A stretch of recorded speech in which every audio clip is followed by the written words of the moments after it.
2023 has yet to end, but the United States has already reached a grim milestone on the number of mass shootings that happened this year.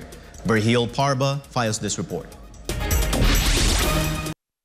Mass shooting incidents in the United States have surpassed the 500 mark over the weekend. This grim milestone was recorded by the Gun Violence Archive, or GVA, which said the U.S. averages almost 2 mass shootings a day. The 500th incident this year was recorded on Sunday when Denver Police Department posted an alert on X, formerly known as Twitter. This incident involved a mass shooting that left 5 people injured, and hours later, an El Paso police report said that they opened an investigation following a shooting that killed a 19-year-old teenager and left 5 more people injured, bringing the number of mass shootings in the U.S. to 501. GVA defines mass shooting as an incident in which 4 or more people are shot and either injured or killed, not including the shooter. Meanwhile, the recent annual crime and safety report released by the National Center for Education Studies revealed that 188 school shootings in the 2021 to 2022 school year. The year 2021, however, recorded the highest number of mass shooting in the U.S. history,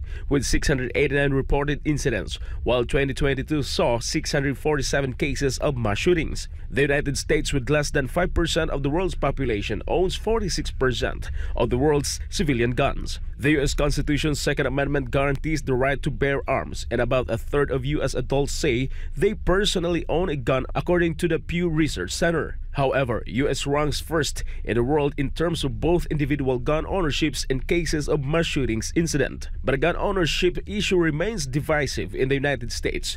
Pew Research Center said that Americans are evenly split over whether gun ownership does more to increase or decrease safety. About 49% say it does more to increase safety by allowing law-abiding citizens to protect themselves. But an equal share say gun ownership does more to reduce safety by giving too many people access to firearms and increasing misuse. 79% of Republicans say that gun ownership does more to increase safety, while a nearly identical share of Democrats, 78%, say that it does more to reduce safety. Reporting, this has been Vergil Parba, SMNI News. Before traveling back home to North Korea, its leader Kim Jong-un brought with him parting gifts given by Russian. Kim Montana has the details. Before traveling home, North Korean leader Kim Jong-un received parting gifts, including a body armor and a set of drones given to him by Russian governor. Kim recently concluded his 6-day visit to Russia, wherein he met with Russian President Vladimir Putin, held various inspections, and visited Russia's Pacific frigate last Saturday. Russian state news agency TASS reported that before traveling back to North Korea, the governor of the eastern Russian region of Primory gifted him a bulletproof vest, 5 attack drones, and 1 uranium-25 aircraft reconnaissance drone. Russia also held a grand farewell ceremony in Vladivostok, complete with a red carpet and honor guards. Meanwhile, Dmitry Peskov said that Kim and Putin did not sign any agreement during their talks. Reporting for Newsline World, this has been Ken Montana, SMNI News. The top officials of China and the United States met in Malta for what both parties call as substantive and constructive talks. Kai Villan has the details. Senior Chinese and U.S. officials held multiple rounds of meetings in Malta on Saturday and Sunday, agreeing to maintain high-level exchanges and hold consultations on Asia-Pacific issues, maritime affairs, as well as foreign policies.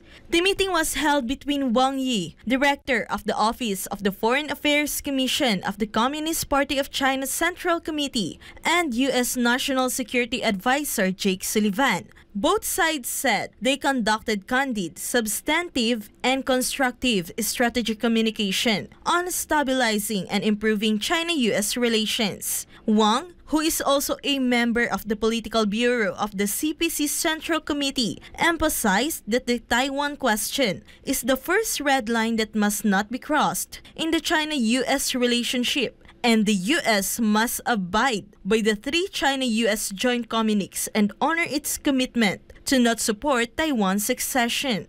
China's top diplomat said his country's development has a strong endogenous driving force and follows inevitable historical logic and it cannot be stopped. The Chinese people's legitimate right to development cannot be deprived. Both sides agreed to continue to implement the important consensus reached at the Bali meeting between the two heads of state, maintain high-level exchanges between the two sides, and hold China-US consultations on Asia-Pacific affairs, maritime affairs, and foreign policy, and discussed measures to further support and facilitate people-to-people exchanges between the two countries. The two sides also discussed the situation in the Asia-Pacific region, Ukraine, the Korean Peninsula, and other international and regional issues. The talks between Wang and Sullivan come ahead of a possible meeting between Chinese President Xi Jinping and Russian President Vladimir Putin in Beijing in October. To recall, on September 1, Putin said he expected to meet Xi soon, although he did not explicitly say that he would travel to China again. Meanwhile, Wang is expected to lay the groundwork for Putin's visit to Beijing for the Third Belt and Road Forum,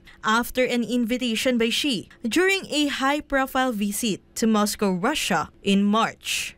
Reporting, this has been Kai Villan, SMNI News. The 20th China-ASEAN Expo saw the participation of all 10 members of the Association of Southeast Asian Nations, or ASEAN, as well as the partner countries of China's Belt and Road Initiative. Chatwon Kol Pisamay Gozon reports.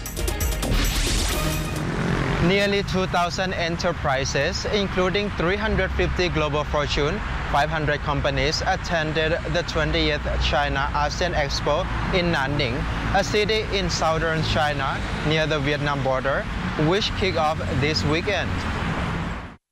The event boasts 19 high-level forums and more than 70 economic and trade promotion activities from September 16 to 19. At its opening ceremony, Chinese Premier Li Qiang hailed the China-ASEAN relations as the most successful and dynamic model in regional Asia-Pacific cooperation. He added that it is a clear example of how to promote the construction of a community with a shared future for all. The Chinese premier emphasized that the two sides are committed to strengthening themselves through unity, win-win cooperation, and consideration for the world. China and ASEAN have been each other's largest trading partners for many years, with bilateral trade jumping from $641.5 billion in 2019 to $975.3 billion in 2022. Local officials hope the expo will debunk the U.S. Treasury's rhetoric and the smear campaign launched by several U.S. officials and media outlets that China's economy is slowing down. The Chinese mouthpiece Global Times said the U.S.-launched smear campaign has become increasingly hysterical ahead of the 2024 U.S. presidential elections. รายงานจากราชบุรี นายชันมงคล วิสมัยโกศล SMN News ประเทศไทย สวัสดีครับ